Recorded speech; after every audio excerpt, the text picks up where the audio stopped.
oleme jõudnud Soome Kimiringile, kus meil siis toimub meistrivõistluste teine etapp.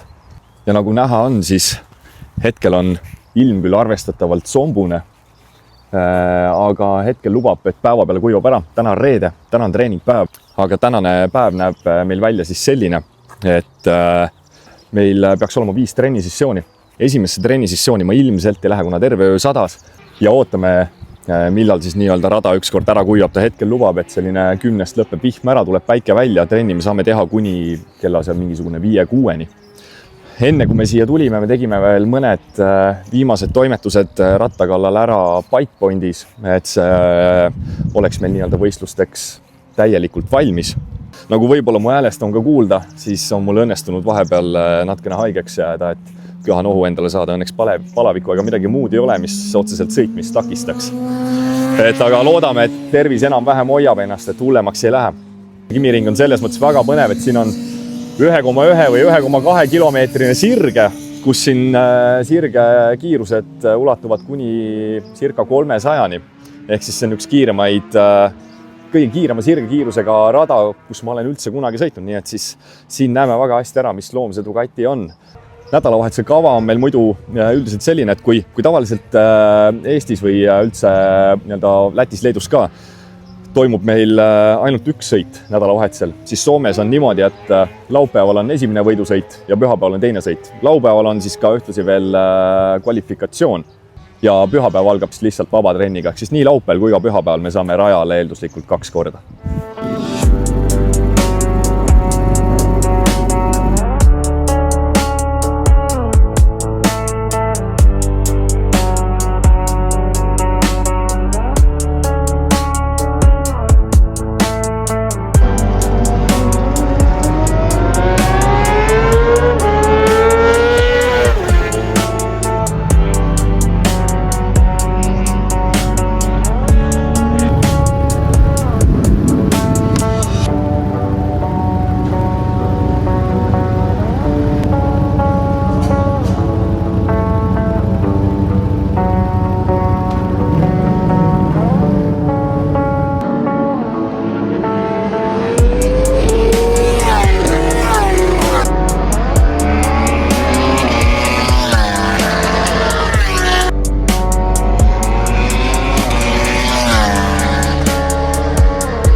Nagu ka näha on, siis vahepeal on asfalt ära kuivanud.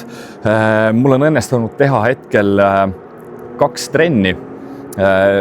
Pean ütlema, päris keeruline rada on. Rajal tegelikult nagu need kõrgused mängivad meeletult palju. Ehk siis sa mitme kurvi taha üldse ei näe. Sa ei näe järgmist apexit, sa ei näe järgmist kohta, mida sa soovid nii-öelda nagu kinni püüda. Ja nagu näha, siis ilm on ka selline, et ma pean siin talvemütsiga olema, kuna on siiski nii-öelda jahe tuul. Aga siiski teine sest läks juba kõvasti paremini. Panen siia ka ühe vingiklipi, mille ma tegin kaameraga, mille ma siis nii-öelda kinnitan kiivri sisse. Aga selle kaamera formaat on natukene teistsugune. Ma loodan, et ei pahanda. Siiski see on nii-öelda päris äge vaade. Aga täna on meil 2 sessi veel teha. Loodame, et ilm hoiab. Ja põhimõtteliselt eesmärk täna ei olegi aega sõita, vaid lihtsalt õppida rada, harjuda. Nagu ka kuulda on, siis tervis on ikka veel selline nii-öelda so-so, vaikselt hoiab mind veel koos. Pean pidevalt nuuskama köhima, aga käib asja juurde. Nii et näeme rajal.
Oleme enda päevaga tegelikult jõudnud juba laupäeva õhtusse.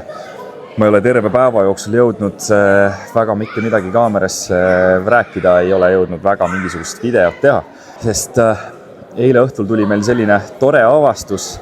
Järsku vaatasime, et meil on piduriklotsid otsa saanud ja ega meil varu piduriklots kaasas ei ole ka või ei olnud.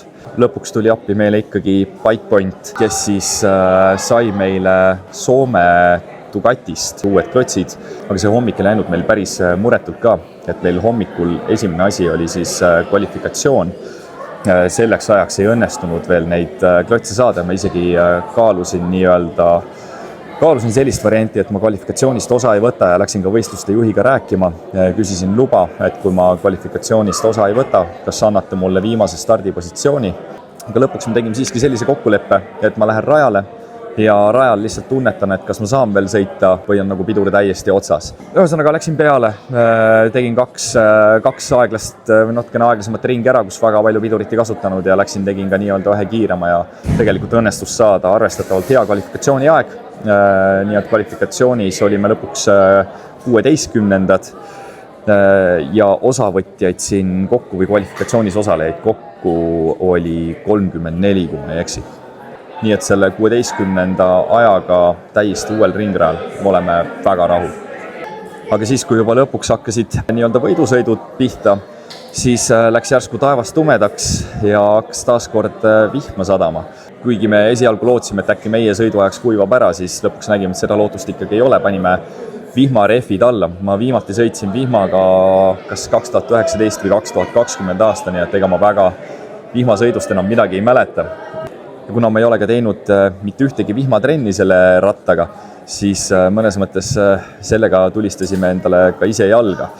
Et ma panin mootorratta küll vihmaseadesse, aga ratas jäi low power'i peale. Ma saan vihmaseades seda ratast nii-öelda muuta, kas ta on low power, medium, high või siis full power. Ta oli jäänud low power'i peale. Ütleme nii, et kui mul muidu on väga konkurentsivõimeline ratas siin pikkadel sirgetel, siis nüüd juhtus aga see, et kus mul oli vaieldamatult kõige aeglasem mootorratas nendel sirgetel, et rattal lihtsalt enam ei olnud jõudu, me olime kõik jõu ise rattalt ära võtnud.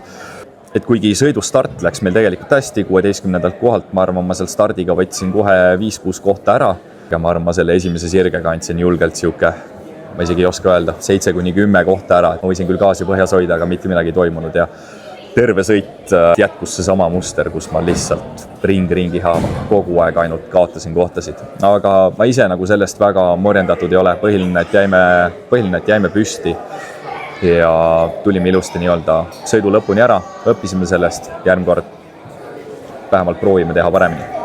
Et homme on meil teine võidusõit, homseks lubab õnneks kuiva ilma, nii et loodetavasti õnnestub meil start hästi, õnnestub võib-olla ka veel mõned kohad enda ees ära võtta, aga üleüldiselt ma sõitsin seal ringi aega miski 1 minut 58 sekundit, selle 1.58 sees oli neid sõitjaid seal, ma arvan, peaaegu võib-olla 10 tükki. Ühesõnaga see võidusõit tuleb äärmiselt tihe. Ja kui nagu natukene enda aega parandada, siis ega esimesed kohad on kiiresti võetavad ja proovida lihtsalt hoida stabiilset aega ja sõita selgelt, mitte teha nii-öelda eksimusi.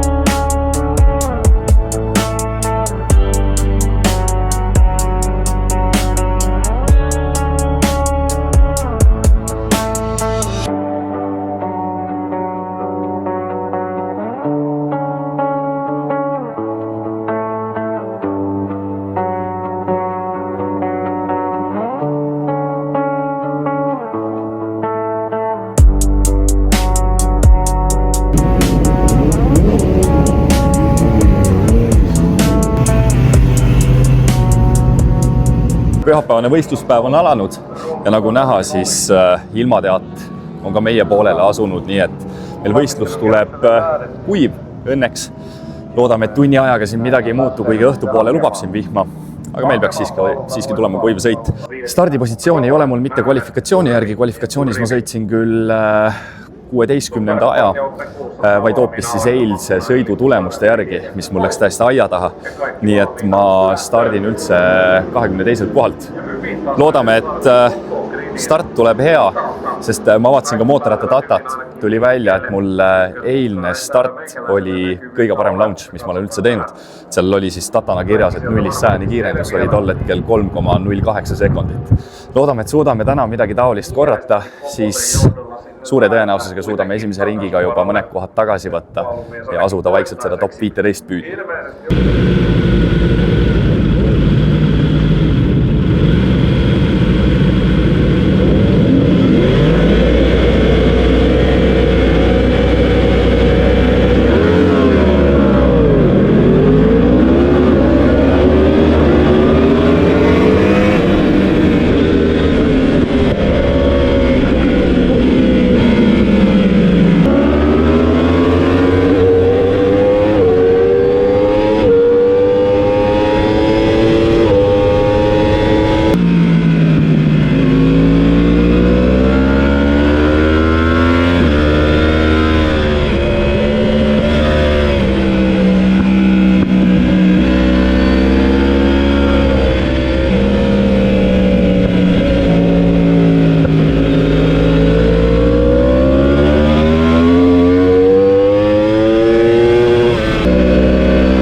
Oleme juba mõnda aega Soome etapilt tagasi olnud.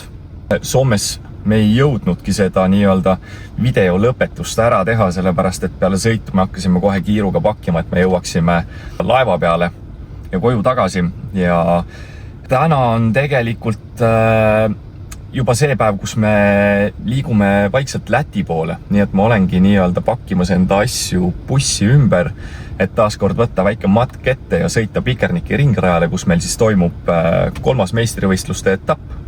Soome etapist veel. Eesmärk oli pühapäevases sõidus üks ja kindel teha nii-öelda tugev start ja seejärel ka tugevad esimesed ringid või nii-öelda suruda esimesed ringid, et saada võimalikult ette otsa kiiretele kuttidele nii-öelda sabast kinni. See läks samuti täiesti aia taha. Vähemalt see nii-öelda stardi osa. Kuidagi suutsin stardis sisse panna hoopis teise käigu. Ja teise käiguga launch lihtsalt ei toimi, et mootorratas ei liigu mitte kusagile. Ja sain ka päris hea video ühelt konkurendilt, kes siis samuti, ma ei tea, kas ta vihmasõidus kukkus või mis tal juhtus, ta startis ka täiesti tagant. Ja mind on siis näha startimas nii-öelda temast natukene eespoolt, aga kuna tema oli ka arvestatavalt kiire sõitja, siis me koos sellise nii-öelda tandem duona hakkasime läbi selle sõitjate massi lihtsalt ettepoole liikuma. Sõidu lõpetuseks 11. koht, ehk siis möödasõite toimus seal 15 pluss vähemalt.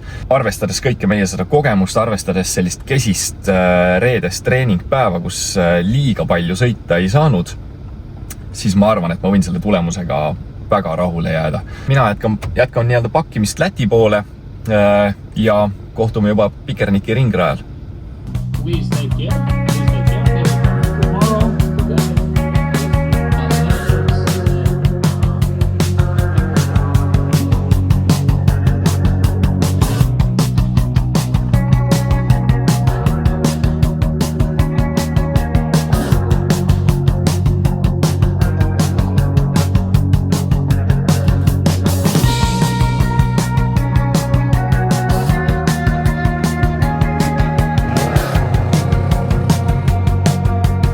Konkurent.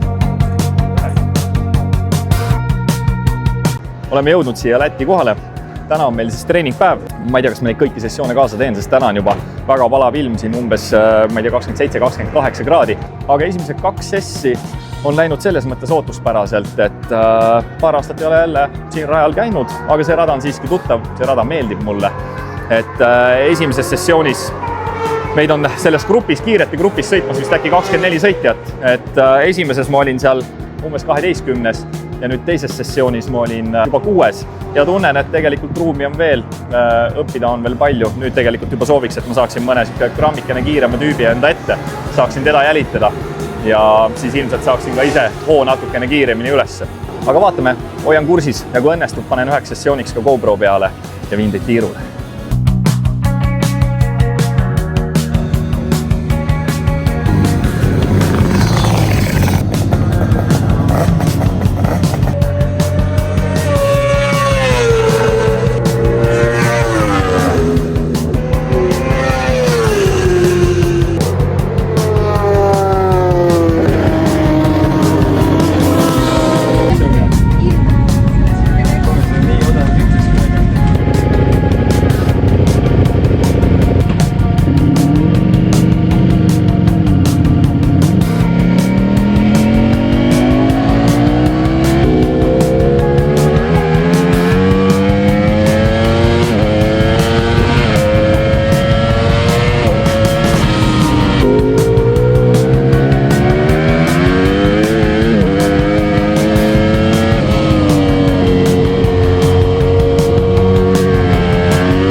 Meie võistluspäev siin Lätis on ka lõpuks ometi läbi saanud. Võidusõit läks siis nii, et alustasin 6. kohalt, kvalifikatsioonis sõitsin välja üllatavalt hea aja, vaatamata sellele, et mul oli vana ref veel all. Võidusõiduks panime siis nii ette kui taha uue refi, aga ma teadsin juba ette ära, et mind ei kesta terve sõit. Start läks hästi, sain stardis siis 5. Oleks peaaegu ka 4. koha ära võtnud, aga kuna ma teadsin, et on tempos minust niivõrd palju kiirem, siis pidasin hoopis targemaks, et las ta läheb, proovin tal hoopis nii-öelda kanna peal püsida ja võib-olla ta tõmbab mul hoogu üles. See plaan enam-vähem töötas ka. Esimestel ringidel kohe tegin ka nii-öelda enda isikliku parima aja, lausa järjest neid. Aga siis hakkasin tundma ka, kus väsimus tuleb sisse, et siin Riia rajal on üks selline koht, mida kutsutakse witch kettleiks, eks nagu nõiakatlaks, kutsume ise ka katlaks seda. Ja see katel lihtsalt murdis mu, väsitas mu niimoodi ära, et mul hakkasid tulema sisse päris karmid sõiduvead. Ja ühel hetkel siis pidurdasingi täiesti pikale ja otsustasin, et teadsin, et Jaanus on mul selja taga kogu aeg. Ja siis selle pikale pidurdamisega lasin Jaanuse endast mööda. Ja ütleme nii, et ega energiat rohkem ei olnud, et minna kuidagi tagasi ründama. Pigem pidasin lihtsalt targemaks, et hoian seda mingisugust kindlat vahemaad ja säilitan enda selle nii-öelda 6. positsiooni. Õnneks 7. koht oli juba kaugel, et see mind enam ei ohustanud. Ja kuna sõiduvead olid juba sellised, et mul saapaninad läksid ära põlveklotsist, ütleme nii, et muidu pannakse põlveklots maha, aga mina otsustasin hoopis põlve maha panna, sest ma peaaegu kukkusin tsikli pealt kurvis maha, et lihtsalt väsimus on nii suur. Aga lõpuks kõik väga hea, väga soliidsed punktid meistrivõistluste arvestuses kätte saadud. Nii et nende punktidega liigume nüüd edasi augusti etapile, milleks on suur võidusõit, mis toimub 7-8 august. Ma panen selle kuupäeva siia ka, nii et kõik, kes soovivad, tulge vaatama. See on väga lahe üritus, seal on nii tsiklid kui ka autod. Ehk siis pealtvaatajale on seal show'd palju, nii et näeme juba suurel võidusõidul. Tšau!